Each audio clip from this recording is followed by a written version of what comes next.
Hello everyone! Today we're diving deep into the realm of programming to answer a burning question. What is Python? Python, for those who may not know, is a high-level general-purpose programming language. It's widely praised for its simplicity and readability. Imagine, for instance, a Hello World program in Python. It's as simple as writing.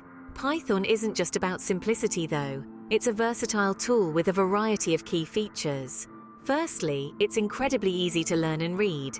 This makes it a great starting point for beginners and a powerful tool for experienced developers. Secondly, it boasts an extensive array of libraries and frameworks, which makes it a popular choice for data science, machine learning, web development, and more. Thirdly, Python has a vibrant community and extensive documentation, so it's easy to find help and support.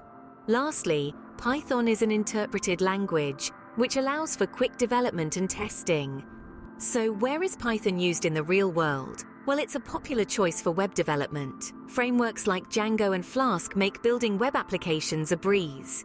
In the field of data science, Python, along with libraries such as NumPy and Pandas, is a powerhouse for data analysis and visualization. And when it comes to machine learning and artificial intelligence, Python takes center stage with libraries like TensorFlow and PyTorch. In conclusion, Python is a versatile programming language with a wide range of applications. Whether you're a beginner or an experienced developer, it's a fantastic language to learn. If you found this video helpful, show your support by giving it a thumbs up, subscribing for more content, and hitting the notification bell so you never miss an update. Thank you for joining us today. If you have any questions or topics you'd like us to cover in future videos, feel free to leave them in the comments below. Happy coding, and see you in the next video.